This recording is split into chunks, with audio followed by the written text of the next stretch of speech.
Ótimo.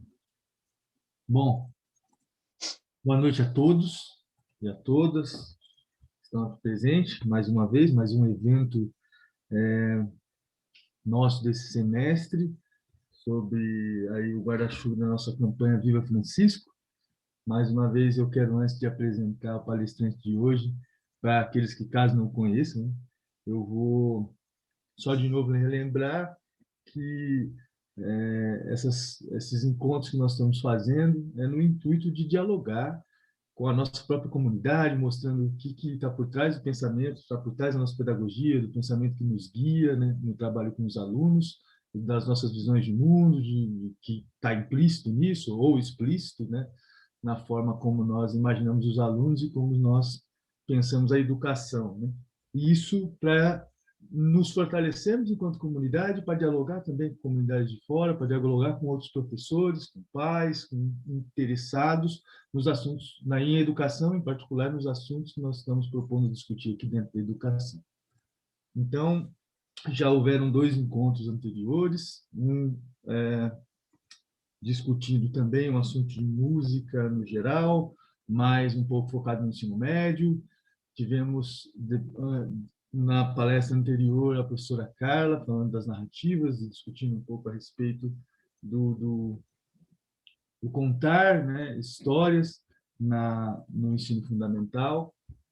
E agora nós chegamos, então, de novo, a um tema que eu nem vou dizer que vai ficar só no ensino médio, depois a gente vai ver como o Sidney vai desenvolver, mas pelo título da palestra a gente viu que é um gigante passeio que a gente vai ser guiado aqui pelo Sidney. E o Sidney, que, para quem não conhece, é o nosso professor de literatura. Eu estou falando isso admitindo as pessoas aqui na sala, tá bom? Então, desculpe. É o professor de literatura e de língua portuguesa da nossa escola, a Escola Valdo Francisco de Assis. Mas não só isso, ele foi um dos fundadores do ensino médio da escola, né? Está na escola há muitos anos. Já levou alunos como tutor diversas salas do 9º ao 12º ano, né? Atua em formação de professores nos cursos de ciências, que embora tenha esse nome, né, para quem não conhece também não é de ciência dessa forma. Também na Faculdade do Hofstein, como professor na pós-graduação. Recentemente estava dando aula para mim, para a Rafa, que está ali, né, Rafa? É escritor, né? Então, assim, agora falando um pouco das atividades para além da sala de aula, é escritor, tem uma carreira acadêmica, com mestrado, doutorado, enfim, é uma referência para nós aqui dentro da escola e também para os professores dentro da pedagogia Waldorf, enquanto um pensador da literatura e professor, né?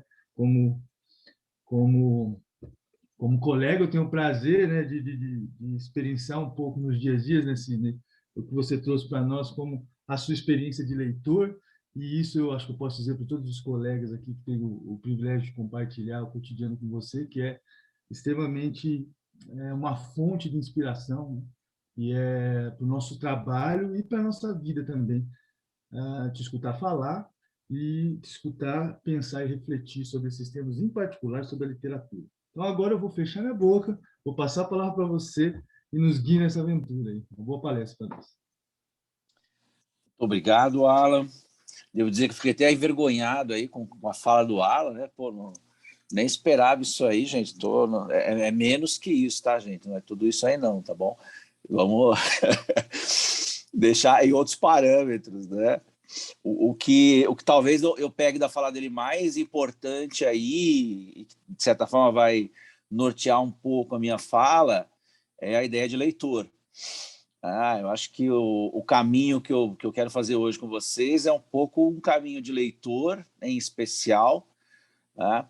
É o caminho que talvez seja um pouco ousado até, né? Porque o título da palestra dá uma ideia grandiosa, né? De Gilgamesh a Guimarães, né? Um arco histórico enorme, imenso para abarcar, o que daria umas 20 horas de palestra, que não vai ser o caso, né? Porque eu acho que ninguém está com tempo para isso, acho que o Zoom nem aguenta isso. Né? Acho que vai ser um pouquinho menos. Então, nesse arco histórico, vou tentar aí mostrar um pouco para vocês, né? Trazer um pouco para vocês o que essa experiência de leitor e de professor, nesses poucos anos que eu dou aula, né? Não são tantos anos assim, na verdade, o que, de fato, essa experiência me traz na sala de aula, me trouxe como leitor, e, em especial, de certa forma, me enriquece dia a dia, porque o grande prazer de ser professor de literatura é ser leitor todo ano. Né? Todo ano eu leio os livros novamente, todo ano eu releio, todo ano eu leio livros novos e vou sempre introduzindo algo nesse caminho. Tá? A ideia é fazer um caminho histórico, tá?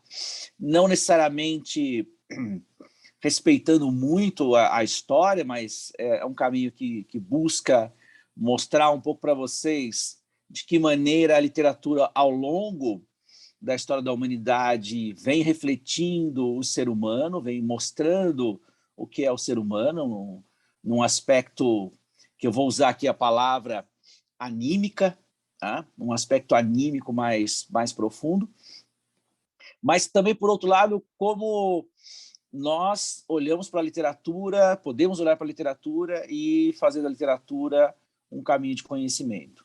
Esse é um dos pontos aqui, talvez seja um dos principais.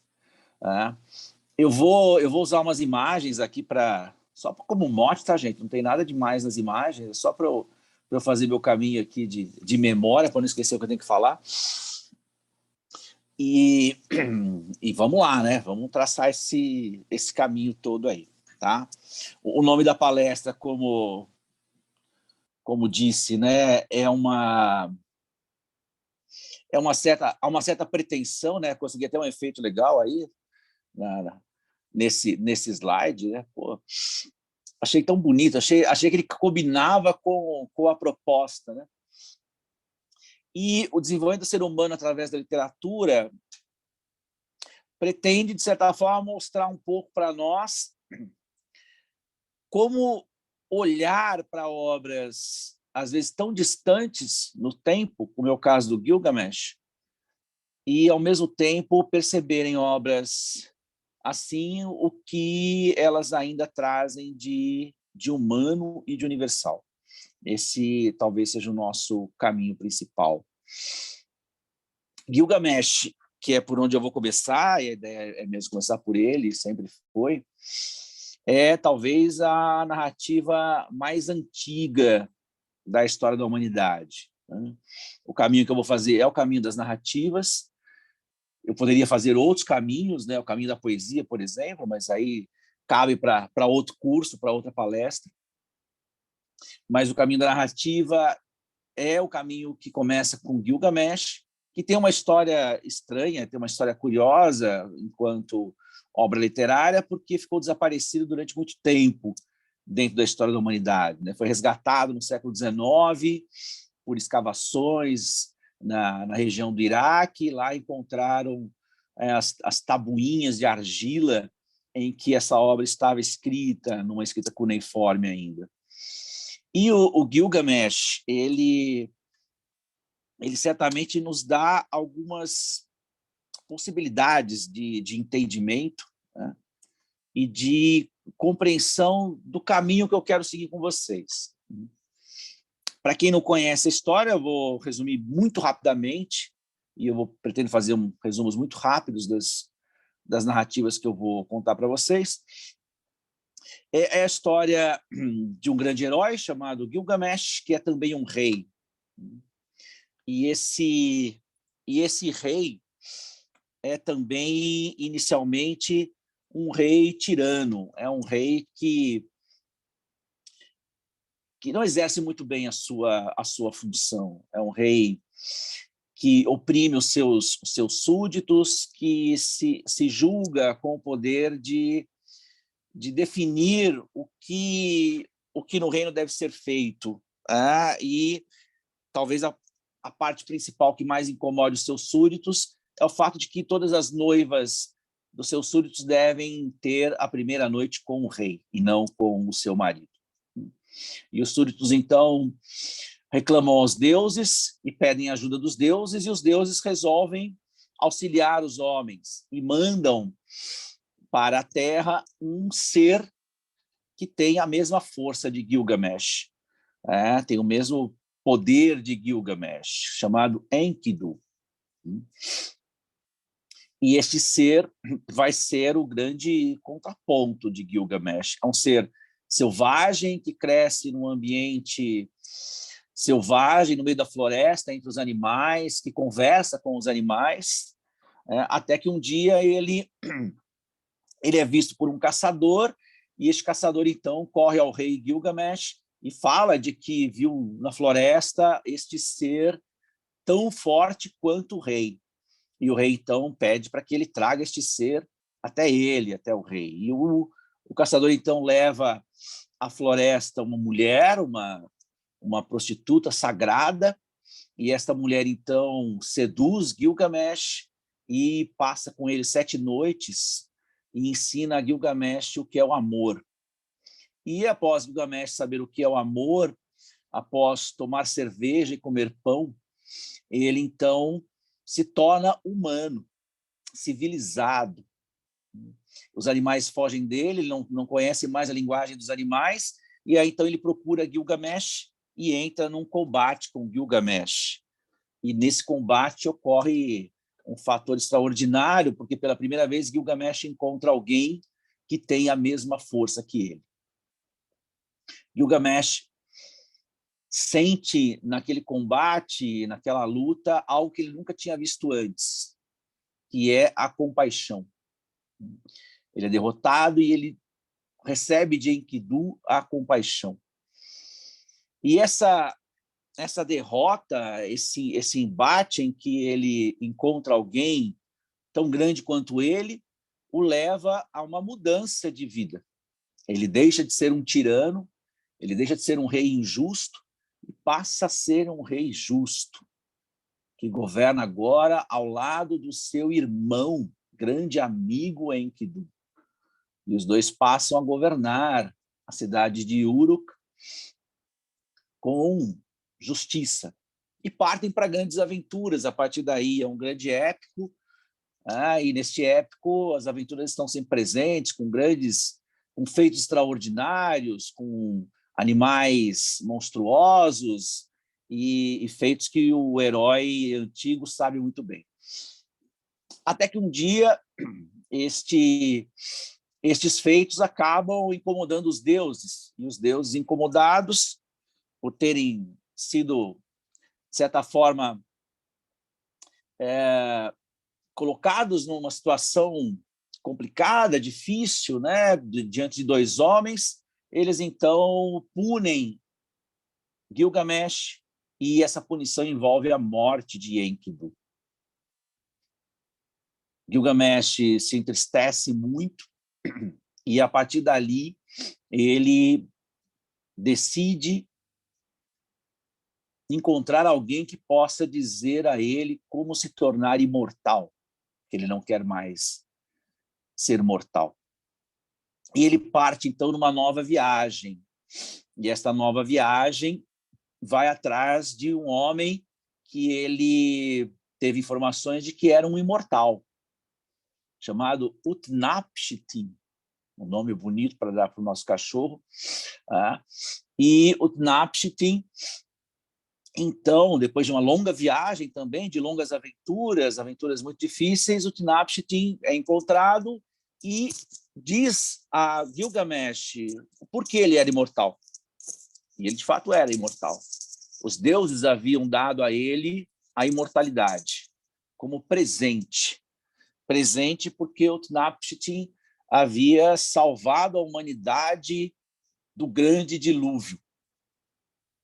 Os deuses mandaram um dilúvio à Terra e Utnapishtim foi o homem escolhido para salvar a humanidade, eras anteriores àquela. Ele e sua esposa, como presente, receberam a imortalidade. Eles haviam possuído uma arca de tantos pés de largura, por tantos pés de altura, haviam colocado nessa arca animais de todas as espécies, nenhuma semelhança que é coincidência, e, por conta disso, salvaram a humanidade e tinham a imortalidade. E Gilgamesh, então, ouvindo essa história, também ouve que ele não tinha como ser imortal, porque isso era um presente dos deuses, ele não tinha recebido esse presente dos deuses. Mas a esposa de Utnapishtim o convence seu marido a contar a ele um outro segredo. E esse outro segredo é de que havia, sim, um modo de se tornar imortal, porque havia uma flor que se encontrava no fundo do mar e que poderia dar a imortalidade a Gilgamesh. E ele, então, vai atrás dessa planta, ele encontra essa planta, depois de uma grande aventura, e aí, então, para descansar, depois de pegar essa planta, muito feliz porque tinha conquistado a planta, iria levar ela para o seu reino e mostrar a todos. Mas ele adormece e uma serpente rouba a planta dele. E ele não poderá mais ser imortal. Ele apenas volta ao reino, e termina os seus dias como um rei justo, apenas. Essa história, que é uma história de muitas mudanças, o que não é muito comum nas histórias antigas, mas uma história de muitas mudanças, ela nos revela vários elementos que talvez seja o caso de a gente discutir um pouquinho. Um dos pontos principais aqui que a gente pode pensar é: nós temos de início uma personagem que é um homem mau, é um homem que se utiliza da sua posição para obter vantagens pessoais. E por conta de um acontecimento em que o seu poder é colocado à prova, e ao ser colocado à prova, ele se sente, então, igual a alguém, o que até então ele não se sentia, ele muda o seu modo de ser. Ele esbarra em algo que faz com que ele reflita novamente sobre o que é ser um rei e o que é ser Gilgamesh. E, a partir dali, ele se torna outra pessoa. Essa primeira mudança depois vai ser levada a uma segunda mudança com a morte de seu irmão e amigo, espelho, contraponto, que é Enkidu. E a morte deste amigo vai torná-lo, então, um homem angustiado pela mortalidade, pela sensação da mortalidade, e essa angústia vai proporcionar a ele um aprendizado, que é a sua viagem, que é a sua grande busca pessoal. Nessa história, a gente observa alguns pontos que certamente são universais.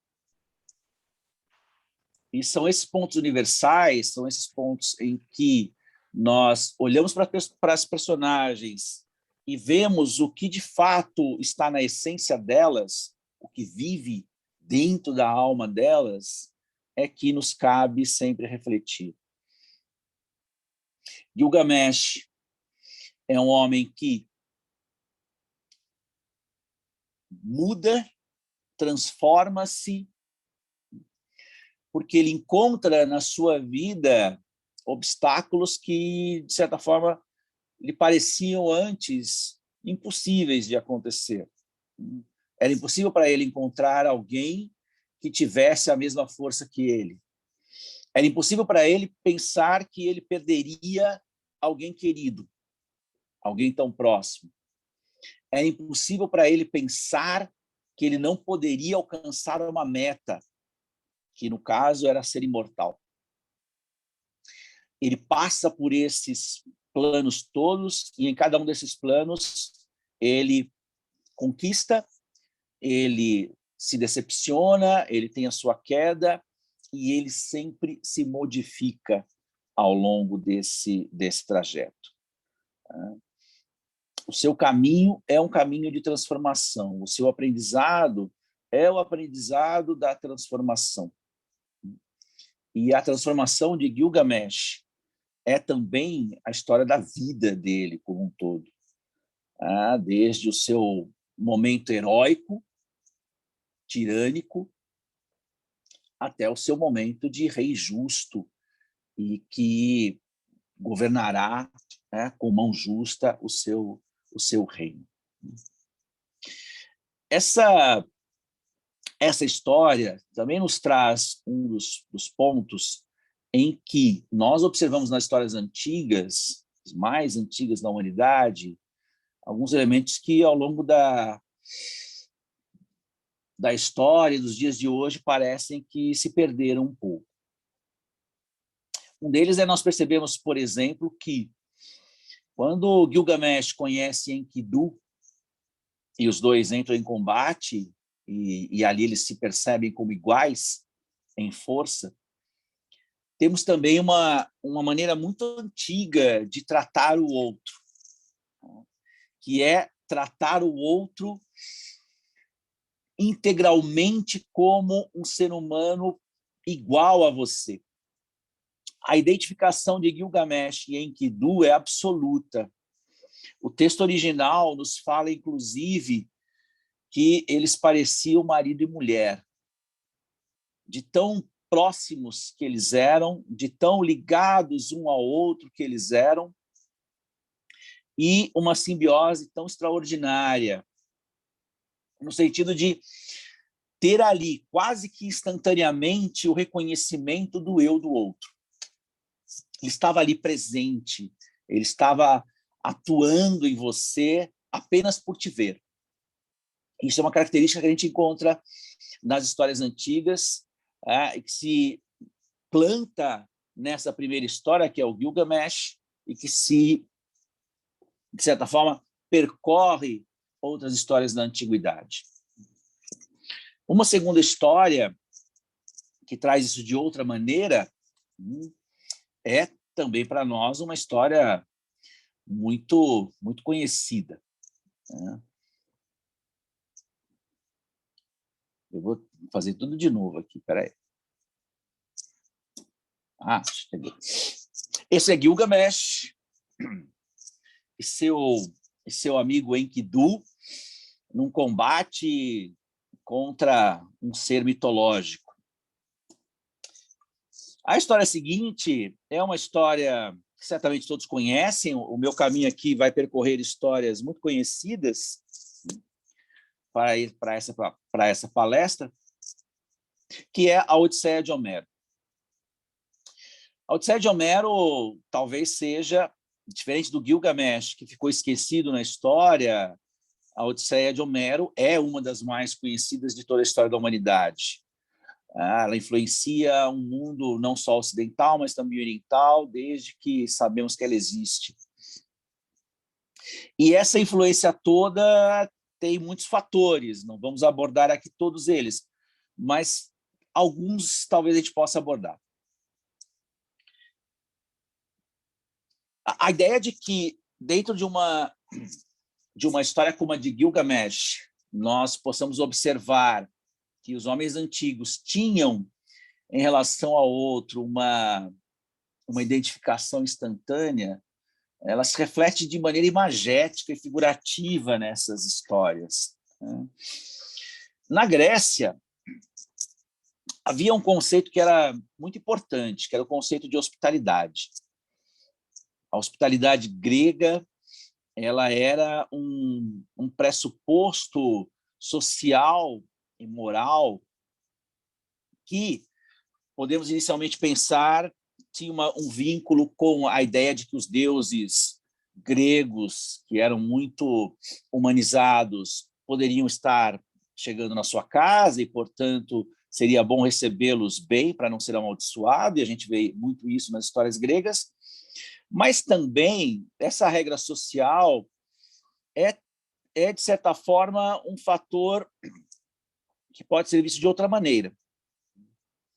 Porque quando você recebe alguém na sua casa, como é o caso dos gregos, e você oferece a essa pessoa tudo que você tem de melhor, e você não pergunta sequer quem ela é, ou de onde ela veio inicialmente, nos mostra também que essa relação é uma relação de extrema confiança entre você e a outra pessoa.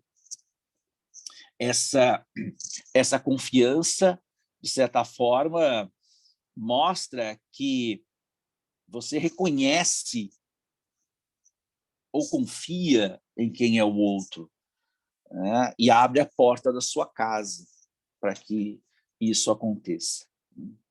Como todos sabem, a Odisseia trabalha esse conceito de hospitalidade de início e nos mostra já de início que é um conceito que pode ser deturpado.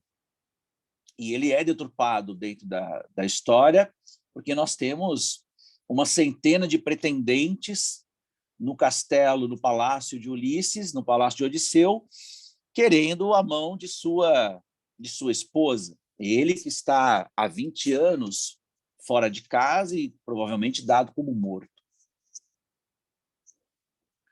Dentro dessa ideia, os hóspedes, né, aqueles que estão sendo recebidos no palácio de Ulisses, abusam da hospitalidade, abusam do direito de estarem ali e abusam, evidentemente, da maneira como o filho de Odisseu, de Ulisses, os recebe. Telêmaco, que tem agora 20 anos de idade. Esse abuso da hospitalidade, também sabemos, Homero já nos conta nos primeiros versos, será punida. E essa punição também faz parte do mundo grego. A ideia de que o homem tem regras sociais a serem seguidas, tem regras religiosas a serem seguidas, e são seguidas, e quando não as são, levam a uma punição que muitas vezes é trágica, e isso vai fundamentar todo o mundo grego.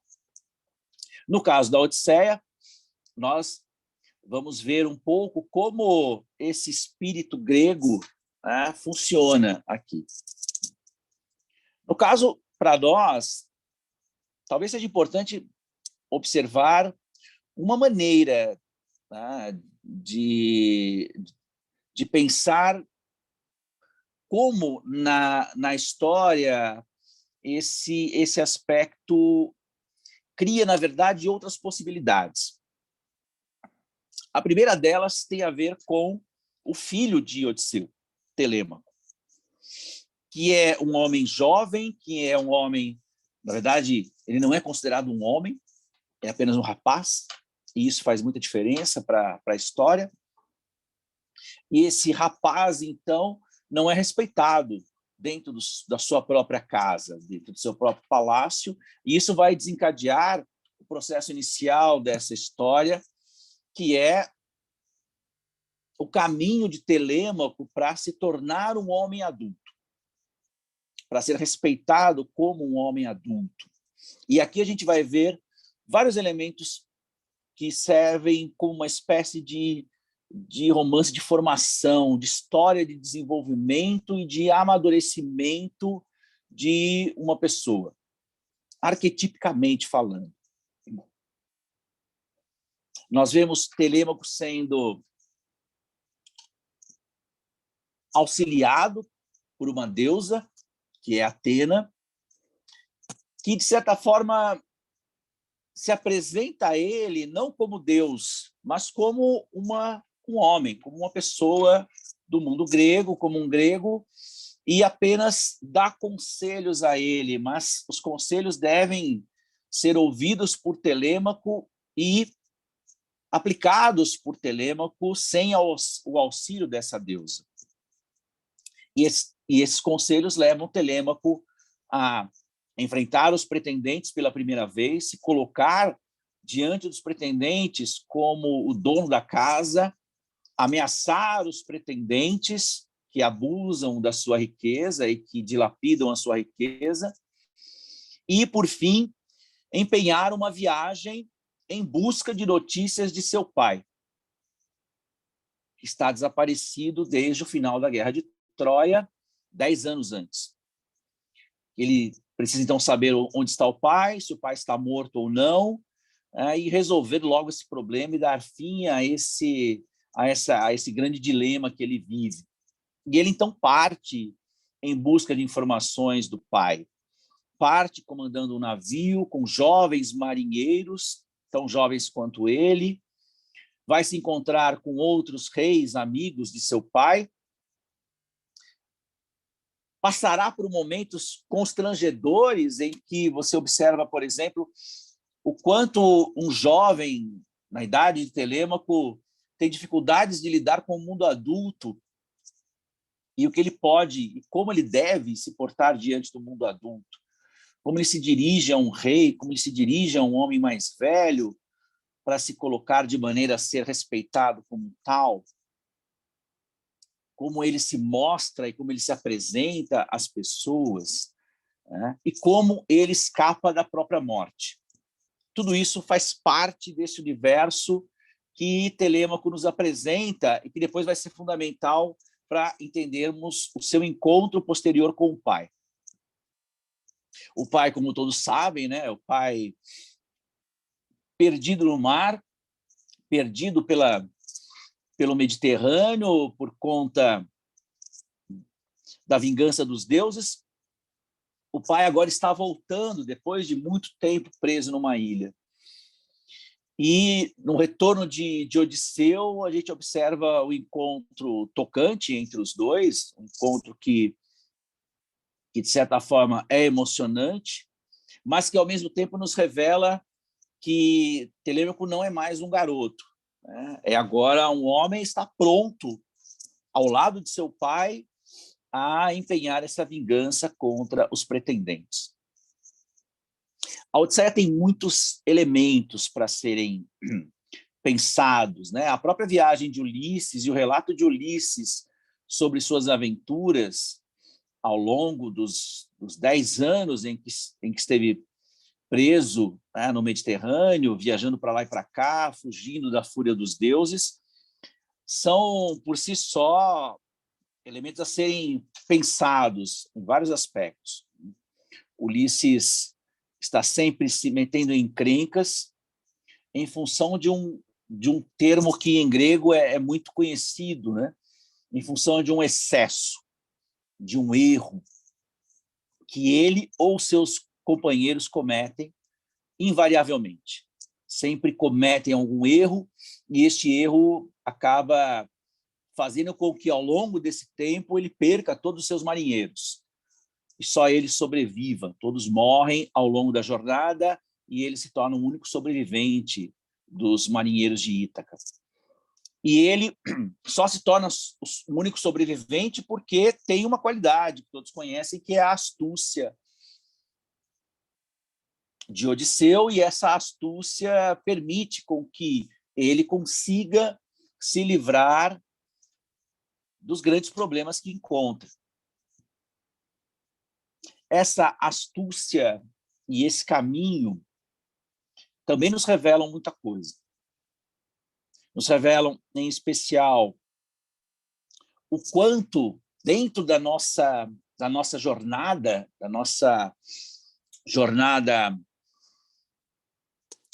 odisseica, podemos dizer assim, né? O James Joyce vai usar essa ideia depois para o seu Ulisses, já no século XX, como dentro da nossa jornada nós encontramos obstáculos, muitas vezes surgidos através dos nossos próprios erros. Os nossos erros tornam os nossos caminhos difíceis, os nossos excessos tornam os nossos caminhos difíceis.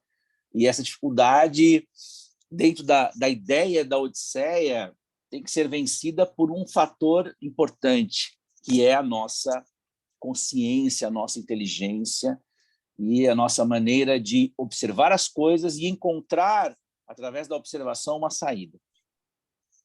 É o que eles fazem na Odisseia, o tempo inteiro. Ulisses faz, Telêmaco faz, Penélope faz, a esposa de Ulisses, que enganou, né, os pretendentes durante muito tempo, até ser descoberta. E esse elemento também nos dá esse mote de como, durante a nossa vida, a gente vence esses obstáculos. A Odisseia tem imagens lindas. Talvez a imagem que mais fica na minha cabeça é uma imagem de aula, não uma imagem da história. Uma imagem de aula em que, contando o momento em que Ulisses entra no seu palácio, disfarçado de mendigo, para verificar como os pretendentes estão se comportando, ele passa pelo portão do palácio e, ao canto, assim, no muro, está encostado o seu cão. O seu cão que, certamente, aqui, né, temporalmente, teria 20 anos. Ele vê o seu cão vê, o seu cão abana o rabo, já está muito velho o cachorro, abana o rabo, fica todo feliz, e Odisseu praticamente não vê, passa direto, e, ao passar direto, o cão, com aquela felicidade toda, morre. Naquele mesmo momento em que vê o seu dono voltando após 20 anos. E a imagem que me fica desse momento é a imagem de um aluno chorando na sala porque o cachorro tinha morrido. E não queria que eu repetisse a história de forma alguma. Não passa por esse trecho, né? Não fala mais isso, né? Eu não aguento ouvir isso. O que faz parte também do nosso processo metodológico, né? Que eu não vou entrar aqui em detalhes sobre a metodologia das histórias. Mas nos mostra, de certa forma, como uma história, né, mexe exatamente com elementos que nós temos aqui na nossa alma e que não há como fugir disso. Né? E esse é um ponto fundamental. Antes de pular a história aqui, a gente pode pular bastante, né? Eu não vou falar sobre o teatro grego, deveria, mas eu não vou falar por conta do nosso tempo. Mas o teatro grego usa esses temas homéricos de uma forma que nós podemos dizer terrível. O conceito que está por trás do teatro grego é um conceito muito importante, que é o conceito de catarse, que é a ideia de que a peça encenada, o horror encenado na tragédia grega, cria no espectador uma reação. Tá? E essa reação, às vezes, é física, e a ideia também é essa, mas, em especial, é anímica. E essa reação anímica é que, certamente, é o mais importante, mas isso fica para um outro momento. Eu queria dar um pulo histórico, né, dar um salto e abordar uma outra ideia. Abordar uma ideia que aparece para nós já na Idade Média. Eu poderia falar de Roma. Roma tem muita coisa, mas eu precisava escolher, né? Então eu escolhi 12 obras para a gente trilhar esse caminho. A obra seguinte é certamente uma das obras também mais conhecidas da humanidade, que é a Divina Comédia de Dante Alighieri. A Divina Comédia nos traz já um ambiente muito diferente da Odisseia ou do Gilgamesh. Se lá nós tínhamos heróis com grandes qualidades, como a força de Gilgamesh ou a astúcia de Odisseu, aqui a gente vai ter um herói bem diferente. Dante Alighieri, aqui é um herói sem forças, é um herói, digamos assim, um herói caído, quase um anti-herói, quase porque ainda não é, quase um anti-herói. A sua posição aqui é outra, e o seu caminho também é outro. Como também a maioria de vocês sabe, né, a sua viagem passa por 3 âmbitos: inferno, purgatório e paraíso. E nesses 3 lugares, vamos dizer assim, nesses 3 lugares ele vai vivenciar coisas diferentes. No inferno, ele vai vivenciar, em especial, o sofrimento que se traduz em imagens ligadas muito ao corpo físico, como os condenados no inferno sofrem fisicamente falando, né? O que seria as suas almas, na verdade, tem a propriedade de um corpo físico, e lá eles são atormentados através das dores do seu corpo físico. E quando ele passa por esse momento e chega ao momento seguinte, que é o momento do purgatório, e a imagem que vocês veem aí é a imagem do anjo que protege a porta do purgatório. Aqui é uma outra ideia. Não é mais um corpo físico que está sendo atormentado. O purgatório é um lugar de passagem. Também há aqui a ideia de uma espécie de punição, mas não é uma punição como no inferno. Aqui, na verdade, é uma limpeza, é uma purificação ou uma purgação, como diz o nome purgatório. Aqui, na verdade, estamos observando um processo que tem a ver com a alma, propriamente falando. Cada ser que entra, atravessa essa porta, vai limpar sua alma, limpar aquilo que durante a vida alimentou internamente. Alimentou nos seus sentimentos, alimentou nas suas sensações, nos seus desejos e vontades, e que, de certa forma, agora precisam ser purgados, eliminados da sua alma, para que ele possa, então, galgar os patamares do purgatório e atingir, então, a passagem para um nível superior. É interessante que, quando a gente observa o purgatório nos mostra algumas regras bastante específicas. Uma delas, talvez a mais importante, é que para cada patamar que você sobe ao longo do purgatório, são vários terraços assim chamados, você não pode subir à noite. Você só pode subir com a luz do dia. O que é muito simbólico e muito representativo do que significa purgar alguma coisa, do que significa purificar a sua alma à luz do dia e não no escuro da noite. Também aqui a gente observa o tempo que cada alma leva para limpar sua alma. E, em alguns casos, e o caso talvez mais extraordinário aqui, seja de uma alma que vai acompanhar Dante e Virgílio, aqui o seu companheiro, até o Éden, até o paraíso, que é a alma de um outro poeta chamado Estácio, que, pelas contas que se faz ali na Divina Comédia, estava no purgatório há pelo menos 800 anos, ou até mais. Ou seja, não é que ele era um grande pecador, gente. Também não vamos crucificar o pobrezinho, porque se fosse tão grande pecador assim, ele estaria no inferno e não no purgatório. Mas porque cada momento de purgação tem o seu tempo determinado. Significa que a alma precisa do tempo.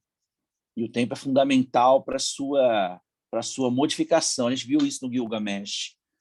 O tempo é um fator fundamental da narrativa. Por quê? Porque é um fator fundamental da mudança, da transformação. E após, então, ultrapassarem o purgatório, eles chegam ao paraíso, que não é mais lugar da alma, nem lugar do corpo, é o lugar do espírito. E o espírito é, antes de tudo, conhecimento. E a gente vai ver lá no paraíso o quanto Dante irá adquirir o conhecimento desse mundo espiritual, mas também será testado no seu conhecimento sobre o mundo espiritual. Isso já bem lá para cima, próximo à fonte de luz divina. E esse caminho de Dante, esse herói que sofre, que leva uma bronca, né? Eu tenho um ex-aluno aqui que talvez lembre, só leva uma bronca enorme de Beatriz, sua amada, quando ele chega ao paraíso, todo mundo esperando que ela fosse abraçá-lo e ela dá uma bronca nele, homérica, parece uma criança tomando uma bronca, porque ele tinha, em vida, após a morte dela, perdido o rumo, tá? Tinha perdido a via direita, como diz o verso original. E agora ele sobe, levado por ela, conduzido por ela, para atingir esse conhecimento, que é o Espírito, o conhecimento do Espírito. Eu falaria dessa outra obra aqui, chamada Parsifal. No entanto, eu vou pedir desculpa a vocês todos que aí estão presentes, de não falar sobre ela, tá? Porque temos aqui na nossa live, é o mais legal, né, Gabriela? Temos aqui na nossa live uma pessoa que fará Parsifal na semana que vem, né? E aí, talvez fosse antecipar algo que ele vai ouvir a semana que vem, né, Augusto? E de certa forma, estragaria um pouco a surpresa. Mas eu vou fazer um pequeno esboço, muito rápido, tá? Sem revelar nada, para que o nosso colega aqui não fique frustrado. A gente faz uma outra live só para o Parsifal, não se preocupem, tá bom? Parsifal só para adultos. O Parsifal, como vocês sabem, também é uma novela medieval. Uma das chamadas novelas de cavalaria. Ela entra um pouco nesse aspecto das novelas de cavalaria, embora seja um texto original em verso e não em prosa, como costumam ser as novelas de cavalaria. Herdeiras das canções de gesta, que, por sua vez, são herdeiras dos poemas épicos. Ela muda um pouco a estrutura do herói épico e nos apresenta heróis que são virtuosos, bastante virtuosos, quase sempre, e que seguem alguns preceitos, nem sempre cristãos. Tá? Alguns deles cristãos, depende da época em que essa obra foi elaborada, e alguns muito ligados ainda a um universo celta, a um universo germânico, às vezes, que dá a esses heróis outras características. O Parsifal é uma delas, pertencente a um ciclo de histórias arturianas, dos cavaleiros da Távola Redonda, histórias que giram em torno desse rei chamado Arthur, mas é também parte de um subciclo chamado Ciclo do Graal. O Graal, esse objeto, que eu não vou revelar aqui também o que é, tá bom? Para não estragar a surpresa. O Graal é uma espécie de objeto a ser alcançado pela cristandade. Ele se torna um objeto do desejo e de busca na cristandade medieval. E o Parsifal participará dessa busca, e participará dessa busca de uma maneira inicialmente não consciente. Ele que começa a história criança, e nós veremos ao longo da história seu crescimento, né, será um crescimento importante e fundamental para entendermos um pouco o que significa desenvolver-se. Talvez o que eu possa revelar aqui, e não estrague muito a questão para o Augusto e nem para vocês, é que o Pársifo vai além do seu tempo. Embora seja uma história medieval, ele está falando para outro tempo, que não é necessariamente o seu, né? E esse outro tempo certamente é o nosso. O que essa personagem passa, o que essa personagem desenvolve ao longo do seu caminho, né? As relações com as pessoas que ele desenvolve, que a gente não vê nas histórias antigas dessa maneira, relações que já não tem mais aquilo que nós vimos no Gilgamesh, ou que a gente vê na Odisseia, de uma identificação direta e plena e instantânea do outro. Aqui o Pársifo já nos mostra outra coisa, já está nos mostrando outra coisa, né? Que vem para a nossa modernidade, que vai atravessar os séculos, né? E que certamente podemos discutir em outras obras, mas não essa. Prometo fazer um só do Pársifo, tá, gente? Só para vocês terem esse gosto. Mas, na verdade, eu queria fazer um contraponto, porque ele está falando aqui, e eu escolhi para o nosso caminho obras clássicas, e obras que são muito conhecidas de todos, né, considerando o público heterogêneo que nós temos, mas também pensando que nós temos, de um lado, uma literatura ocidental que é muito conhecida nossa, mas não é o único impulso que nós temos. Eu poderia ter falado aqui do Ramayana, que é um épico hindu, mas eu queria mostrar um contraponto que nos leva ao Japão, nos leva ao Oriente Extremo. Poderia ser a China, mas é do Japão que eu vou falar.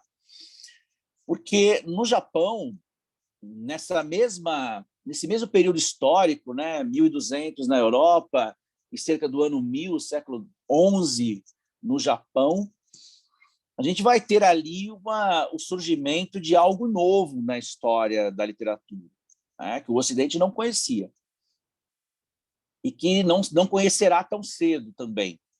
Esse diálogo Oriente-Ocidente demorará muito tempo. E essa obra, que na verdade não é a única, tem uma outra obra semelhante no mesmo período, é uma obra elaborada por uma mulher. As duas obras que eu vou aqui falar são obras elaboradas por mulheres, e que certamente podemos dizer que são os primeiros momentos em que a literatura não olha para necessariamente os grandes feitos heróicos e aventurescos, e sim para o cotidiano, para o ambiente interno dos palácios ou das casas, para os acontecimentos diários e aparentemente banais da vida cotidiana. Eu estou falando aqui, essa imagem é do livro do Travesseiro, de uma mulher chamada Sei Shonagon, no meu japonês abrasileirado, que era uma dama da corte, na verdade. Era uma mulher da corte que era uma dama de companhia de uma imperatriz, e essa dama, então, escreve este livro, chamado Livro do Travesseiro, em que ela relata os acontecimentos cotidianos de uma corte, e faz reflexões sobre esse cotidiano, faz reflexões poéticas e filosóficas sobre esse cotidiano, relata como as pessoas se relacionam no dia a dia, os seus interesses, as suas mesquinharias, esse mundo menor e que aparentemente pequeno do nosso cotidiano. Essa obra se relaciona com outra obra japonesa chamada Genji Monogatari, ou o conto do Genji. O Genji é um cavaleiro, né, um senhor feudal na história, que também vai relatar, né, a autora chama Murasaki, também irá relatar um cotidiano interno dos palácios, o cotidiano dos das intrigas, o cotidiano dos amores, o cotidiano das lutas internas de poder apenas pelas palavras e não pela espada. Esse tipo de escrita o Ocidente não conhecerá tão cedo, né? O Ocidente só vai ver isso de fato quando surgir o romance burguês. Isso já lá no século XVIII. E essa forma oriental também nos mostra algo importante, porque isso irá nos falar muito mais para frente, que é, ou que podem ser, os movimentos da alma no seu dia a dia, no seu âmbito menor, no seu âmbito mais estreito das nossas lutas diárias, das nossas odisseias diárias, e que não são heróicas, que não são extraordinárias, mas que são os nossos dragões. Os nossos dragões cotidianos, que todos temos, e todos sabem disso. Essa história entrará depois no nosso horizonte, né? Mas, de certa forma, ela nos dá um contraponto do que é o Ocidente, e a literatura do Ocidente muito masculina, muito fechada na ideia do herói másculo, do herói guerreiro, ou do herói filosófico, como é o caso de Dante, né? E dá o contraponto oriental de um olhar feminino sobre uma realidade masculina, já que também temos aqui uma sociedade patriarcal muito forte, mas é o olhar feminino que olha para isso. E, ao olhar para isso, apresenta essa característica da sutileza, do detalhe, da percepção dos movimentos pequenos que falam muito sobre a alma humana. Então, esses são dois contrapontos fundamentais aqui. E aí, voltando para o Ocidente, eu queria falar desse cara aqui. Essa obra meio Andy Warhol, né? Esse Shakespeare multiplicado, e que nunca se sabe quem é quem, nem se Shakespeare é Shakespeare mesmo. Mas o Shakespeare, ele traz para nós uma nova ideia. E essa nova ideia, essa sim, se aproxima muito mais do que é o homem contemporâneo. Sabemos a quantidade de obras que ele escreve, que ele encena, mas, em especial, olhamos para as personagens de Shakespeare no seu conjunto e quase que identificamos nelas todas as qualidades do ser humano ali presentes. Identificamos o ódio, o amor, a angústia, a inveja. Identificamos qualquer coisa nessas personagens, né? O Harold Bloom, crítico americano, diz que o Shakespeare inventou o humano. Não existia ser humano antes de Shakespeare. Foi ele que inventou. E ele só inventou porque, nas suas personagens, nós percebemos todas as características de alma, todas as diferenciações anímicas do ser humano surgem nas personagens shakespearianas, e com uma riqueza enorme. Se nós pensarmos em uma delas, vou pegar uma não tão complexa assim, se nós pegarmos o rei Lear, este rei velho, com vontade de aposentadoria, já depois de ter governado e guerreado muito, que resolve, então, dividir o reino entre suas filhas. Aparentemente, uma ideia simples, né? Eu vou me aposentar, o meu reino é esse, divido para as minhas filhas, para a mais velha tal, para a mais nova tal, para a do meio tal, e fico numa boa, né? Passeando de casa em casa, de palácio em palácio, e morro tranquilo. A ideia era boa, viu, gente? Eu devo garantir que a ideia era boa. A prática dela não foi tão boa assim. Por que não foi tão boa? Porque Lear não era um homem inocente, né? Lear tinha camadas de personalidade, camadas de alma que vão sendo reveladas para nós ao longo da peça. Ele não é um pai assim tão bondoso com suas filhas quanto parece. Ele é um homem orgulhoso, ele é um homem vaidoso. Ele quer que as filhas mostrem o amor delas por ele, por palavras, o que a filha mais nova se recusa a fazer, e por isso é deserdada, né? É expulsa e fica sem nada, né?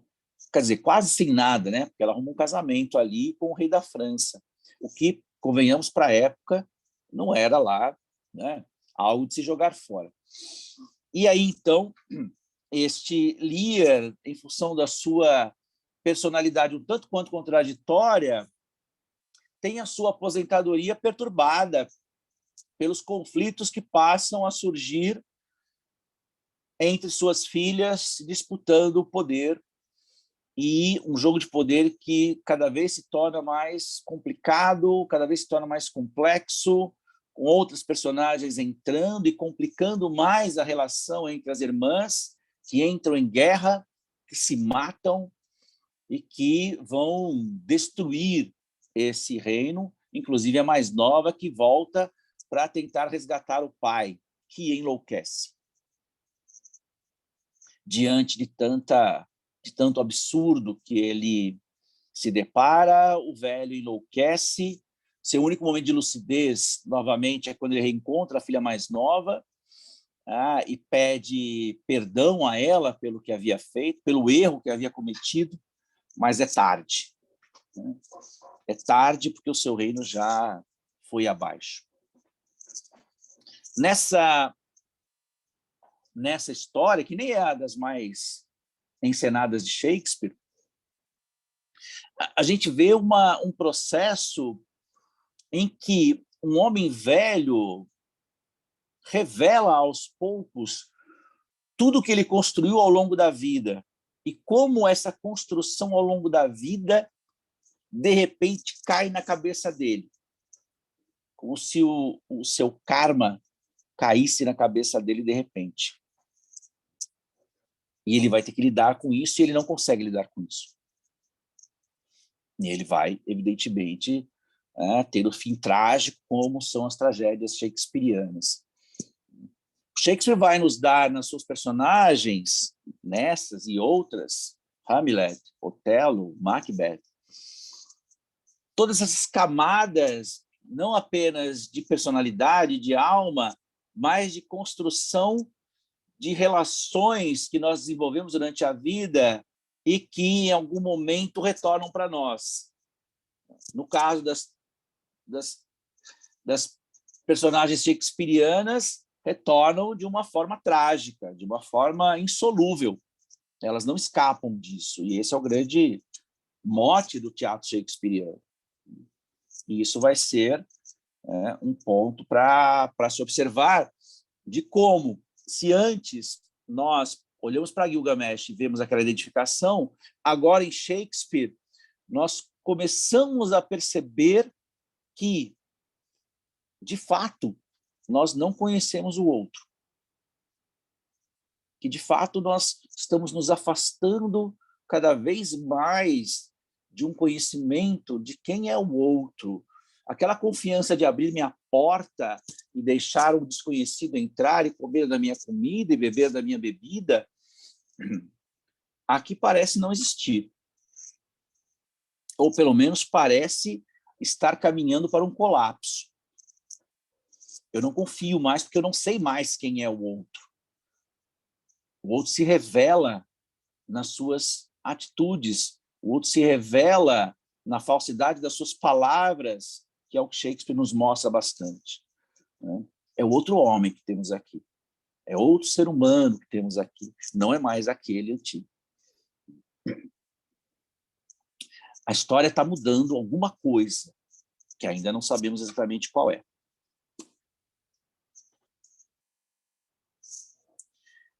Talvez saibamos com essa figura aqui. Esse é um quadro de Salvador Dalí, E como bem são os quadros de Salvador Dalí, né? Na verdade, o desenho de Salvador Dalí, que mostra e ilustra uma passagem do Dom Quixote de Cervantes. Uma passagem, a mais famosa delas, evidentemente, a mais retratada das passagens do Dom Quixote, que mostra o seu combate contra os moinhos de vento, esses gigantes. O Dom Quixote é uma figura emblemática, não só para a história da literatura, mas para a história da alma humana. O Dom Quixote é um homem do século XVII que mentalmente vive no século XII. É um homem fora do seu tempo. E é um homem fora do seu tempo, curiosamente, eu até me preocupo quando eu falo isso, né? Curiosamente, é um homem fora do seu tempo porque ele lê muito. Ele lê muita novela de cavalaria e, por conta das novelas de cavalaria, ele acaba se achando um cavaleiro. Ele quer ser um cavaleiro, como foram os grandes heróis que ele lê. Só que ele está séculos adiante, e a cavalaria não existe mais, e as donzelas, como as antigas, não existem mais, e não existem mais gigantes nem dragões para serem combatidos. Mas ele incorpora essa ideia. É um homem que não se encaixa, que não pertence ao tempo.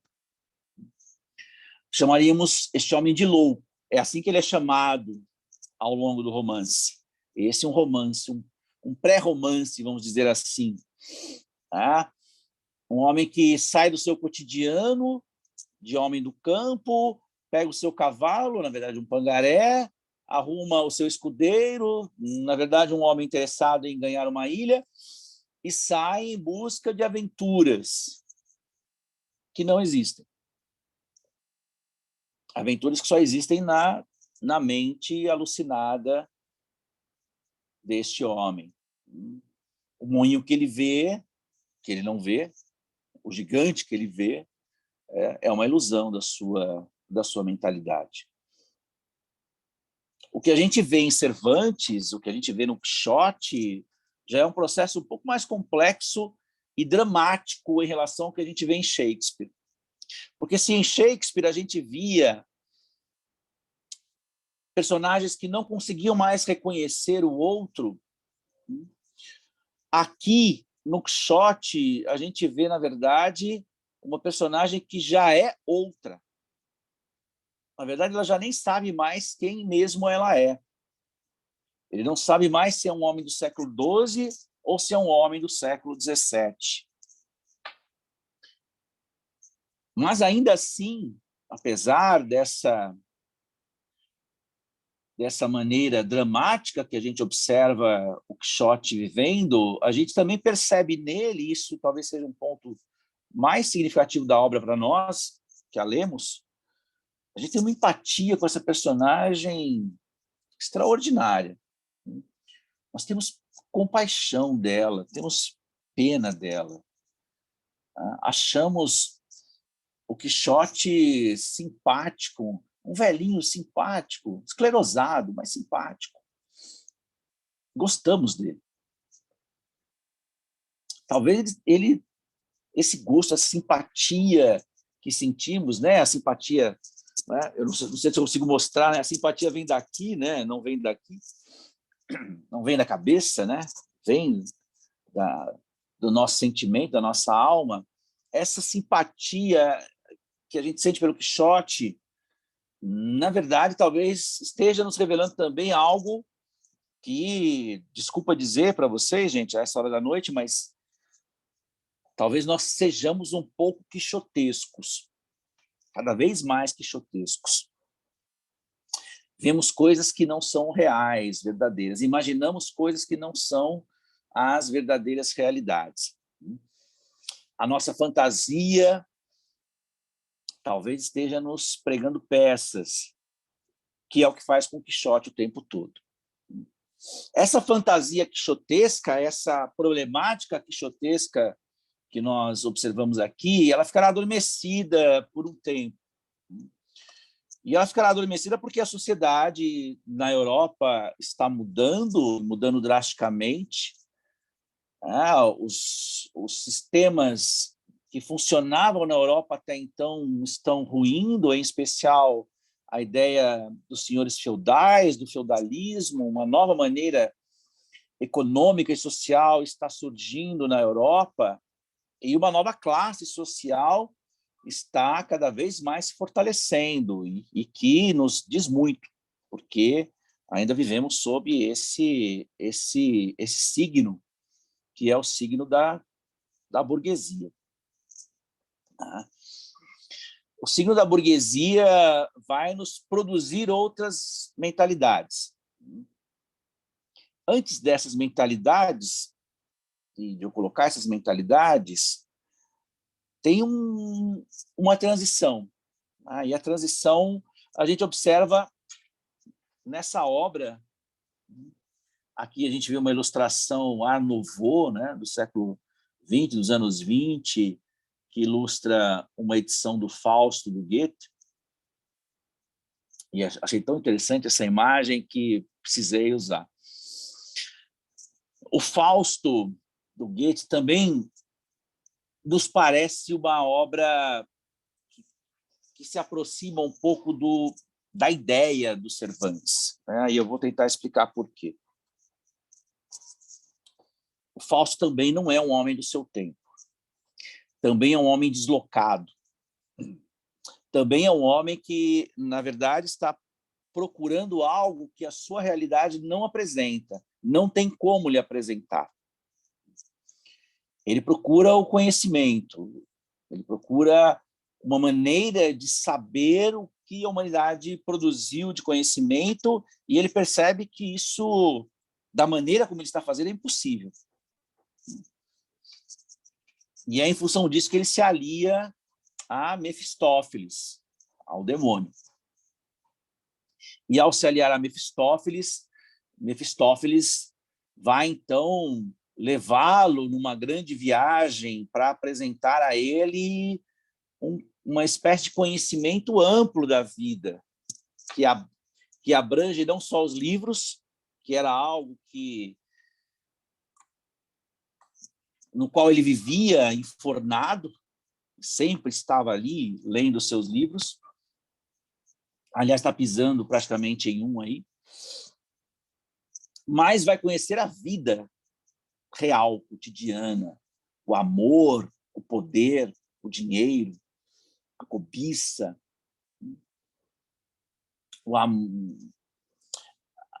a ideia do sofrimento que ele causa, por exemplo, em Margarida, em Gretchen.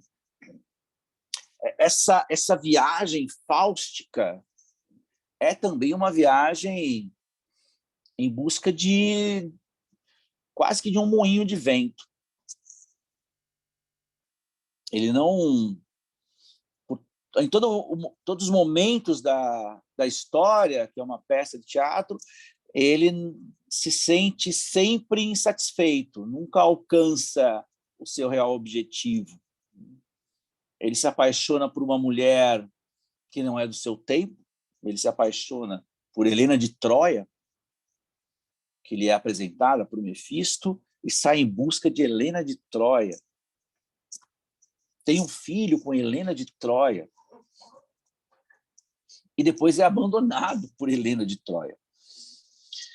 Todos esses elementos, né, fazem de Fausto uma figura para a qual nós olhamos e tentamos entender o que vive ali na alma dessa figura, o que vive de insatisfação na alma de uma figura que busca algo, vende sua alma para que possa alcançar este algo, e pela sua incapacidade de alcançar, pela sua frustração, vai ser, inclusive, o motivo para que essa alma, vou dar um spoiler aqui, né, para que esta alma não seja levada pelo demônio.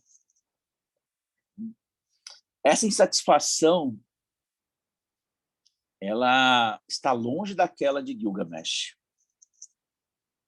que queria ser imortal, por exemplo. Essa é uma satisfação muito mais moderna.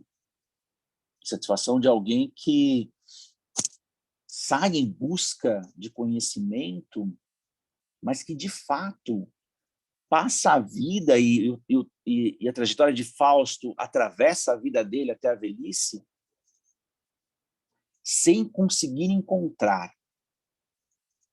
E isso é o caminho que a gente vai traçar aqui, tá, gente? Eu não vou terminar assim, dramático não, tá, gente? Eu vou terminar iluminado, tá bom?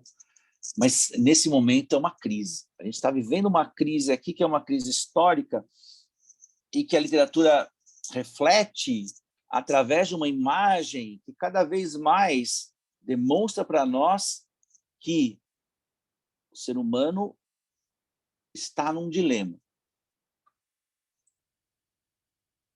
Está buscando algo que não consegue encontrar. Ah, consegui.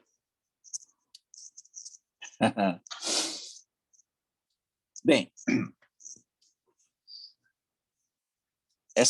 eu tinha que mostrar essa figura, tá, gente? Eu sou machadiano de carteirinha, quem sabe, os que sabem disso, né? Meu doutorado é sobre Machado. É uma figura para nós hoje cada vez mais dilemática, por isso que eu trouxe essa figura em preto e branco aí, o Machado branco, historicamente branco na história da literatura, e o Machado recuperado negro. E era negro. E por que Machado aqui? Machado de Assis, ele não inventa, né? Ele não é um inventor disso, ele é certamente um mestre na questão, mas aquela ideia de um homem cada vez mais afastado do outro é também uma ideia que surge, que se intensifica ao longo dos séculos após o Renascimento, com a ascensão da burguesia na Europa e a ascensão de um novo Deus, né, que é o dinheiro. O Deus dinheiro domina a mentalidade europeia e se espalha ao longo do Ocidente, e esse Deus dinheiro vai sendo apresentado para nós pela literatura de maneiras muito diferentes, de maneiras muito diversas,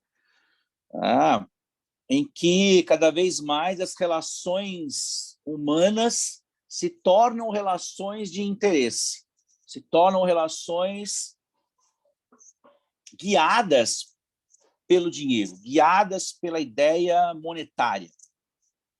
A gente vai ver isso, em especial, em Flaubert, na França.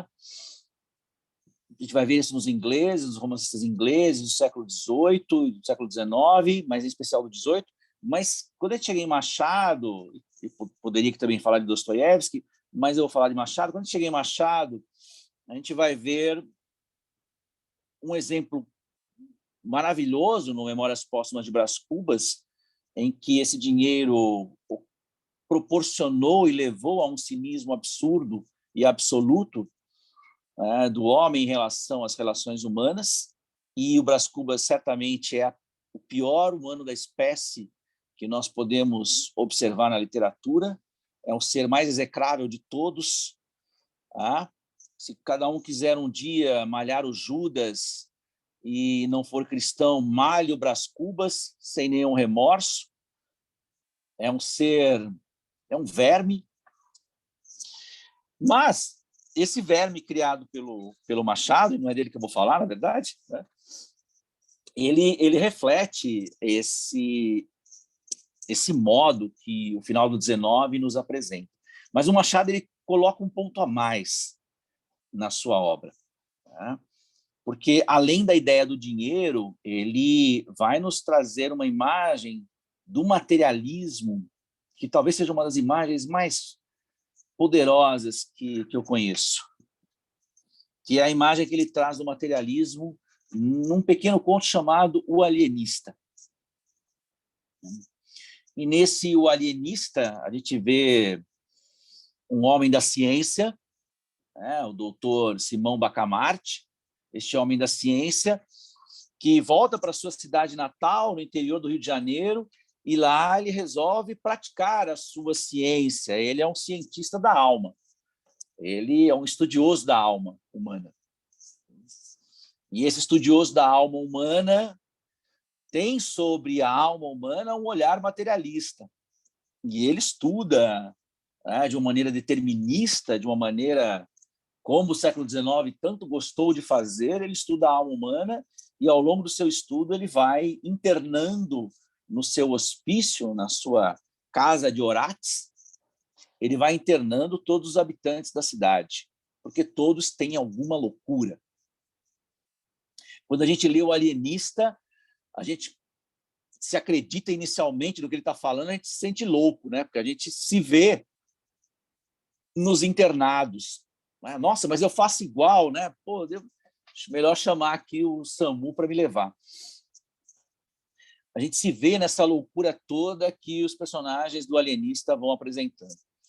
Mas o determinismo do Simão Bacamarte, ele é, ao mesmo tempo, científico, porque ele tem uma lógica muito fechada, mas, ao mesmo tempo, é ortodoxo. Ele não tem aberturas, ele tem uma lógica que é, digamos assim, insofismável. Ele não consegue sair daquela lógica e abrir a ideia do que é o estudo da alma. E, na sua lógica perversa e mecânica, ele chega a uma conclusão extraordinária, que é o grande fechamento da história, né, em que ele conclui que o desvio, que ele chama de loucura, é, no fundo, a normalidade, e que louco é só quem é normal. E, no caso, a perfeição é a loucura. E o único perfeito da cidade era ele, e ele se interna e se tranca definitivamente no seu hospício sozinho, e todos os loucos da cidade ficam soltos por aí.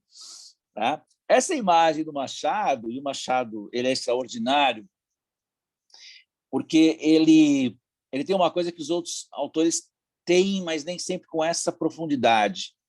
A ironia do Machado, que é uma característica típica dele, a ironia do Machado é também uma ironia de um fundo crítico, social, que poucos têm.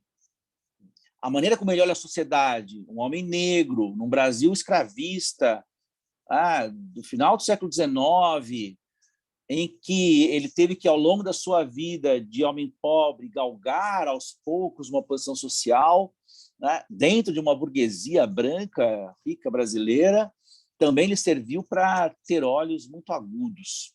E ele tem esses olhos muito agudos.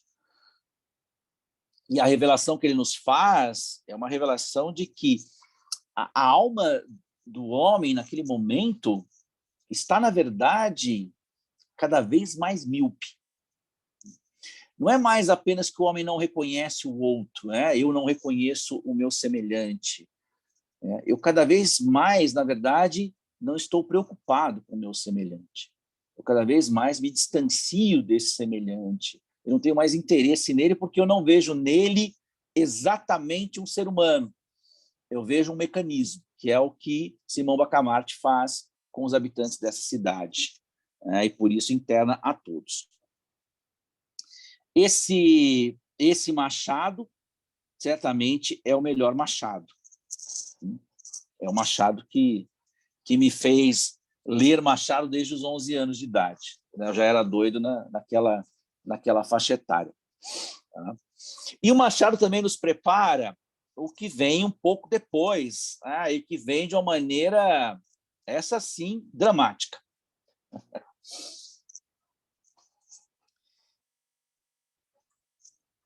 Acho que alguns reconhecem a obra a qual se faz referência aqui, né? A gente está falando da Metamorfose de Franz Kafka, autor tcheco, de língua alemã, judeu. Numa Tchecoslováquia, numa Praga, entre duas guerras, entre a Primeira e a Segunda Guerra Mundial. E, olhando aí a ilustração, não sei se vocês conseguem enxergar, ele está lendo um livro, né? Tem um inseto na cama, gigantesco, maior que a cama, ele está lendo um livro, o livro se chama 100 Anos de Solidão, do Gabriel Garcia Marques. O Kafka, e essa ilustração é muito simbólica, né? O Kafka, ele é um autor estranhíssimo, que publicou muito pouco e mandou queimarem os seus escritos, né? Sorte nossa que o amigo dele não queimou. O Kafka nos apresenta na sua obra como um todo, mas eu vou falar dessa específica, que é a Metamorfose, nos apresenta a ideia de uma perda completa de humanidade. Se aquele processo que eu estava mostrando para vocês já vinha dramático, em Kafka a gente tem, de certa forma, o ápice dessa ideia. Nós perdemos a humanidade. O homem que acorda numa certa manhã e se vê transformado num gigantesco inseto, e apesar de ele estar no seu corpo físico transformado num gigantesco inseto, a sua mente, a sua alma ainda é a de um homem, mas ninguém o reconhece como tal. Todo mundo agora olha para ele como esse ser grotesco. E vão confiná-lo ali naquele quarto. Ele não vai sair dali porque ele não é mais um ser humano. Ele não pode mais conviver com os outros porque ele perdeu sua humanidade. E, curiosamente, esse ser humano que agora não é mais ser humano era o que sustentava a família. Toda a sua família é sustentada pelo trabalho dele, que agora não é mais possível ser feito. Ele não vai sair por aí vendendo as coisas dele, né, nessa aparência de barata. Sei lá se isso é uma barata. Mas nessa aparência de inseto que ele tem. E essa ideia do 100 anos de solidão, né, que está aí na ilustração, certamente ela mostra para nós tudo o que se refere à ideia do Kafka. O homem agora, no século XX, após uma Primeira Guerra Mundial, após um desastre da ideia do progresso que o século XIX alimentou tanto, e está na bandeira brasileira, por exemplo, Ordem e Progresso, e a Primeira Guerra Mundial vem e traz ao homem essa ideia de que o avanço da técnica é também a possibilidade de uma morte, a possibilidade da morte em larga escala. A técnica serviu para a morte. E, cada vez mais, a ideia do ser humano se desfaz, se descasca, perde a sua solidez na obra de Kafka. A gente vê aqui um prenúncio do que ainda viria. Porque ainda não chegou aqui a Segunda Guerra Mundial, ainda não chegou o horror que foi a Segunda Guerra Mundial. Todos sabem do que eu estou falando. O quanto o homem, no século XX, conseguiu tornar o humano não só algo fora da sua humanidade, e os campos de concentração nos dão bem essa ideia de que ali não havia mais seres humanos, não eram tratados como tal, não só na Alemanha nazista, mas em outros lugares do século XX em que isso aconteceu. Mas como este homem está cada vez mais isolado na sua existência, isolado nas grandes cidades, isolado porque não consegue mais reconhecer o outro, isolado porque não é mais tratado como ser humano, é tratado como, no máximo, uma mercadoria. E isso tudo se configura, né, e se sintetiza nessa obra do Kafka, que é a Metamorfose. Se o mundo acabasse, gente, eu devo dizer, né, se o mundo tivesse acabado na Segunda Guerra, com as bombas atômicas, a nossa fama para o universo estaria péssima, eu devo dizer, viu, gente? Íamos acabar com essa imagem, para o universo, baratas esmagadas pela solidão.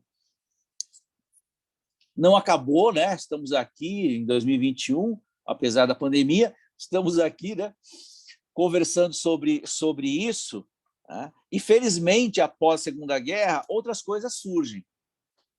Não eu, tá? Eu estou aí na foto, mas não eu. O cara que está atrás de mim aí, né, que é o Augusto Matraga, personagem do Guimarães Rosa. O Guimarães Rosa é um outro capítulo à parte aqui, que poderíamos ficar também horas falando sobre ele. E eu vou falar sobre de uma obra, tá? Não vou falar só sobre o Matraga e não vou falar sobre o Grande Sertão Veredas. O Guimarães, que é um médico, que vive a experiência da Segunda Guerra Mundial na própria Alemanha, quando ele era diplomata na Alemanha, bem no início da guerra, e lá, como diplomata, ele auxiliou judeus a escaparem da Alemanha nazista, e hoje tem o seu nome e da sua esposa homenageados em Israel.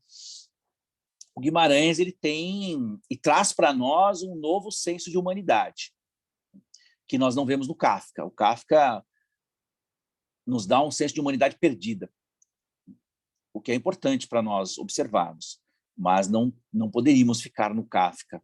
Eu não poderia terminar essa palestra no Kafka, senão todo mundo ia dormir mal, né? Não ia nem dormir, na verdade. Então, por isso que eu trouxe o Guimarães. O Guimarães, ele nos dá nessa obra aqui, né, A Hora e Vez de Augusto Matraga, que faz parte do livro chamado Sagarana, um livro de contos. Ele nos dá uma ideia que vai permear outras histórias, tá? Eu estou usando essa como exemplo, mas permeia outras histórias, uma ideia de ascese e de redenção. E o Augusto, a gente consegue voltar ao Gilgamesh, porque tem uma relação tão legal entre essas duas figuras, porque os dois são maus de início. Os dois são homens muito maus. O Gilgamesh, porque oprimia os seus súditos, e o Augusto Matraga, porque oprimia os seus empregados, a sua família e os habitantes do seu vilarejo. Dois homens maus que vão ter, durante o seu processo, um embate, e esse embate vai derrubá-los. O Gilgamesh será derrubado por Enkidu, e dali, então, ele passa a ser outro, e o Matraga será derrubado pelos seus companheiros, pela sua família, sua esposa que vai embora e o larga e leva sua filha embora. E ele praticamente tem a experiência da morte. Ele perde tudo, inclusive a dignidade. E essa perda da dignidade, após um longo sofrimento, leva a querer ser outra pessoa, né? A querer ir para o céu. Como diz ele, nem que seja a porrada. E essa ideia de ir para o céu, que ele vai desenvolver ao longo da história, acompanhado de um casal de negros, um casal de pretos, que é quem o recolhe desse estado de quase morte, depois de uma surra que ele toma. Esse estágio dele, ao longo da história, nos revela e nos mostra uma alma em conflito, uma alma que busca, ao longo da sua trajetória, se redimir do que ele construiu atrás. Que esse é um dos processos que eu estou aqui repetindo, não estou usando a palavra, né, que a gente costuma usar, que é karma, mas é disso que eu estou falando. Tá? Ele tenta, ao longo agora dessa nova trajetória, se redimir do que ele construiu atrás. Né? Aquilo que a gente faz, que volta para a gente lá na frente. E esse processo é um processo doloroso, conflituoso, e tem no Guimarães Rosa uma construção que é linda, né? Eu adoro essa imagem, né? Esse cidadão que está do meu lado é o Leonardo Vilar, que é o ator que fez esse filme, né, em 56, se eu não me engano, e que tem essa imagem maravilhosa dele na chuva, num processo já de iluminação, de ascese que ele está atingindo. E essa ascese não se dará necessariamente por um caminho unicamente espiritual, que seria uma opção. Ele se torna um beato, ele passa a rezar diariamente, a trabalhar arduamente para pagar os seus pecados, para purgar a sua alma, mas, na verdade, não será aí o seu processo de redenção. O seu processo de redenção é um retorno às origens, né? É um retorno à ideia da violência, que é algo que ele praticava antes de ter a sua queda. Só que agora é uma violência pelo bem. Ele vai, na grande imagem final dessa história, enfrentar o seu amigo inimigo. Alguém que se torna seu amigo, mas que ao final se torna o seu inimigo. Um homem chamado Joãozinho Bem-Bem, cujo nome nos é também, né, bem rosiano.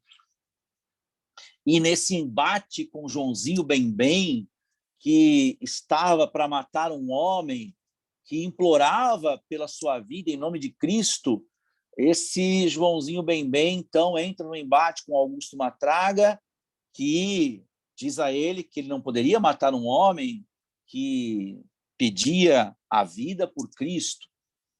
E os dois entram nesse embate, e esse embate é a grande glória de Augusto Matraga.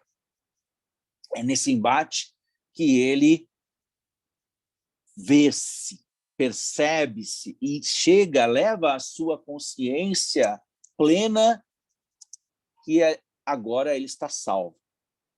Que todos os seus erros, todos os seus pecados estão agora redimidos, mesmo ele morrendo nessa cena final gloriosa e linda que o conto nos traz. Guimarães Rosa nos traz uma ideia para a literatura moderna que, de certa forma, a gente parece ter perdido na primeira metade do século XX e na segunda metade do século XIX, que é a ideia da redenção, que é a ideia de uma salvação da alma. E o Guimarães, ele, de certa forma, nos dá, agora para o século XXI, um caminho. E esse caminho, e eu vou encerrar aqui a nossa conversa, esse caminho é um caminho seco, não é um caminho tão fácil assim. É um caminho que vocês podem perceber aí na ilustração, africano. Está na África esse caminho. Tem uma meta lá no fundo, tem um objetivo lá no fundo. Essas mulheres estão carregando na cabeça os seus baldes, as suas vasilhas, levando roupa e vão atrás de água. Essa imagem é de um filme. O filme se chama Terra Sonâmbula. Filme baseado na obra de um escritor moçambicano chamado Mia Couto. E o Mia Couto é um herdeiro rosiano, sem a menor dúvida, embora ele negue isso. Mas é um herdeiro rosiano não apenas na linguagem que ele utiliza, mas da maneira como ele concebe as histórias. Histórias num ambiente africano devastado pelas guerras, devastado pelo colonialismo europeu, devastado pela miséria e pela pobreza, mas que, apesar de tudo isso, vê no horizonte uma esperança, vê no horizonte uma saída. Se nós olharmos a literatura da África hoje, nesses autores como Mia Couto, José Eduardo Agualusa, Paulina Chiziane e outros, eu estou citando aqui apenas os de língua portuguesa, se nós olharmos para esses autores, a gente vai perceber como nas histórias que eles nos trazem, nós temos um reflexo do que foi o século XX, um século de mortes, um século de guerra, um século de terror, e nascendo desse terror, surgindo desse terror, como a flor que nasce do asfalto, no poema de Carlos Drummond de Andrade, nós vemos ali uma esperança lá no fundo, e o caminho agora esse caminho que a gente vê ao longo da estrada é o caminho a ser percorrido, que é o caminho de uma redenção, é o caminho de um novo mundo, de um novo projeto de vida. Tá?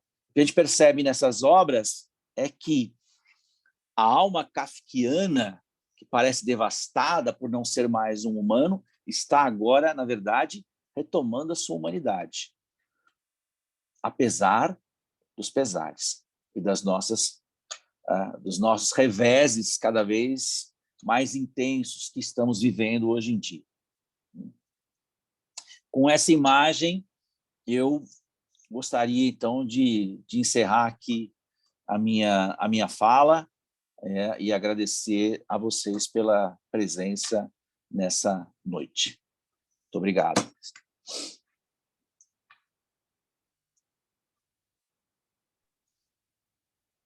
Muito obrigado, Cid. Eu acho que a gente pode abrir o microfone, quem quiser abrir o microfone, para agradecer e dar um tchau, né? Não sei se a gente tem tempo para mais algum comentário. Eu estou aqui, enfim. Se alguém quiser, fique à vontade, né? Embora o horário seja bem avançado, eu falei mais do que eu imaginava, mas pode... Mas, bom.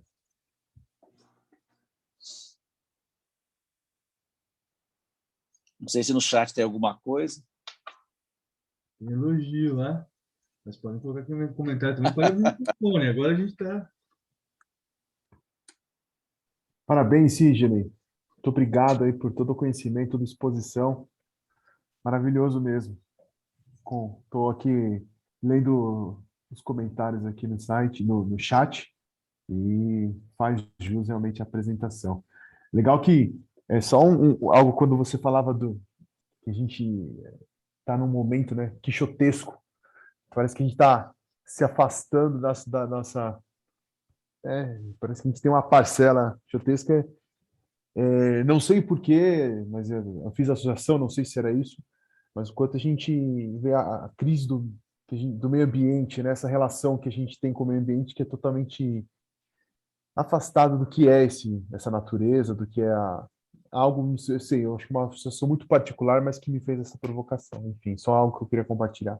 E agradecer. Muito obrigado aí pela exposição. Obrigado, Lucas. Eu acho que essa coisa da literatura, ela é sempre profética e redentora. Eu acho que o nosso passado está na literatura e o nosso futuro está nela também. Aí quando você faz essa linha da forma como o homem se encara a si mesmo, ou como os deuses nos encaram, como a gente pensa que os deuses nos encaram, até como o nosso próprio Deus interno, né, o nosso eu, se encara no final desse processo do Guimarães, chegando no Miyakoto, para mim traz isso, assim, sabe? Essa sensação de que estamos, parece, fechando um ciclo, e a gente precisa acordar para ver em qual momento desse ciclo cada um está agora, sabe? Eu achei fantástico, Sidney. Adoro te escutar. Gratidão. Obrigado, Simone. Tem uma coisa que eu não falei, mas eu vou deixar aqui também, né? Além da África, que tem nos dado uma literatura cada vez mais intensa, né?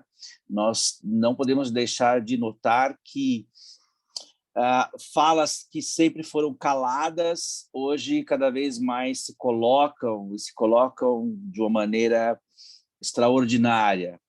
Então, a literatura que vem produzida por mulheres, cada vez mais, a literatura que vem produzida por negros, por mulheres negras, por minorias, tem se mostrado, calada por tanto tempo, tem se mostrado fundamental para a gente entender o que são os novos tempos, para a gente entender o que é que essas almas nos dizem agora e vão nos dizer mais adiante. Eu não falei muito de outras coisas, porque o nosso tempo aqui, como vocês percebem, né, ele é bem escasso. Tá? Fica para uma próxima, talvez para um curso, enfim. Quem sabe. Sidney. Oi. Professor Sidney, Ellen. Tudo bem? Boa noite. Olá, Ellen. Tudo bom? Boa noite. Eu ia falar, as suas palestras não cansam. Você falei muito, estender o horário, mas não cansa, viu? Eu acabo fugindo um pouco dessas das palestras, mas eu gostei agora que você falou da possibilidade de um curso, eu acho bem interessante. Um curso mais longo na escola, quem sabe de sábado, né? Quem sabe, né? Obrigado, obrigado. Nada. Eu sempre tenho essa impressão de estar, né, falando demais, né? Na verdade, eu nem percebi o horário. O horário foi, eu não me dei conta também. Não. Mas quem sabe, a nossa ideia, né, esse projeto das palestras que a gente tem dado aqui, esse tema Visões Pedagógicas que a gente criou para poder abordar um pouco as linhas, as matérias dentro da Escola Waldorf, sob perspectivas diferentes, né, de cada professor, tem a ideia também de se tornar uma coisa mais periódica, e de poder compartilhar, porque a gente precisa também aproveitar um pouco desse ambiente que estamos aqui agora, né? Eu posso falar com alguém de Curitiba, alguém que está na Bahia, né? Eu posso ter pessoas de Botucatu, que eu estou vendo aqui, então ter pessoas de outros lugares, né? O que não poderíamos presencialmente. Temos que aproveitar a tecnologia a nosso favor, o Steiner já falava isso, né? Que a tecnologia não é um mal se a gente souber usá-la. Ela tem que ser o nosso bem, não o nosso mal. Mas fica aí o convite a todos, né, e o desejo de continuar isso. Ótimo. Parabéns. Bem, gente, então... Boa noite, grata, Sidney. Obrigado. Então, queria agradecer a todos, né, desejar uma boa noite. Não revelei para o meu filho os segredos do Parsifal, consegui fazer isso, né, Augusto? Boa semana lá. Semana que vem ele vai para o Parsifal. Sidney, maravilhoso, viu? Muito obrigado, bom. Solange. Obrigada. Ficamos aqui, eu, Bruno e Brenda, assistimos de começo ao fim. Muito obrigada. Maravilha, obrigado. Beijo a todos. E a gente... Esperamos o curso. Sim. E a gente se vê aí numa próxima, né? Boa noite a todos. Boa noite. Muito obrigado pela presença. Boa noite, Sidney. Boa noite, gente. Boa noite. Obrigada. Um abraço. Boa noite, gente.